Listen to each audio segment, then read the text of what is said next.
अस्सलामुअलैकुम वरहमतुल्लाहि वबरकातुहू। बच्चों, आज हम पढ़ेंगे सब्जेक्ट इंग्लिश। आज हम बच्चों A to Z अल्फ़ाबेट से बामायनी लफ्ज़ बनाना सीखेंगे। तो सबसे पहले बच्चों हम 2 लेटर वर्ड्स लिखेंगे। तो बच्चों 2 लेटर वर्ड्स कौन कौन से आएंगे A to Z अल्फ़ाबेट से? पहले आएगा M, S, एट, और कौन सा आएगा बच्चों? एन। अब हम 3 लेटर वर्ड्स बनाएंगे। तो 3 लेटर वर्ड्स कौन कौन से बन सकते हैं बच्चों? बहुत सारे बनते हैं, उसमें से हम 4 लिखेंगे। तो सबसे पहले हम लिख देंगे एंड। एंड यानी क्या बच्चों? एंड के मायने हैं और। एंड, चुमटी को इंग्लिश में एंड कहते हैं।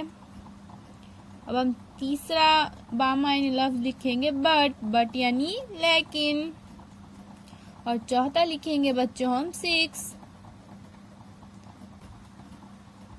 अब हम 4 लेटर वर्ड्स लिखेंगे। सबसे पहले हम लिखेंगे बच्चों मेन।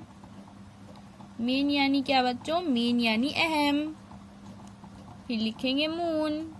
चांद को इंग्लिश में मून कहते हैं। फिर लिखेंगे क्यूट। क्यूट यानी प्यारा। और हम चौथा 4 हर्फी लफ्ज लिखेंगे बच्चों सोप। साबुन को इंग्लिश में कहते हैं सोप। अब हम 5 लेटर वर्ड्स लिखेंगे। तो हमारा पहला वर्ड है बच्चों माउथ। माउथ यानी क्या बच्चों? मुंह को इंग्लिश में माउथ कहते हैं। दूसरा है मैंगो। मैंगो ये एक फ्रूट का नाम है। तीसरा है फ्रूट। फ्रूट यानी क्या बच्चों? फ्रूट यानी क्या बच्चों? फ्रूट यानी फल। और हमारा आखिरी 5 हर्फी लफ्ज है अर्थ।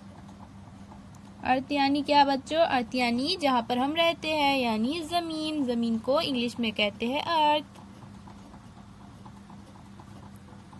मैंगो को उर्दू में क्या कहते हैं बच्चों? आपको तो पता ही होगा। मैंगो यानी आम। आम क्या होता है बच्चों? आम है फलों का राजा। तो बच्चों इस तरह से इन वर्ड्स को आप अपनी कॉपी में लिखिए।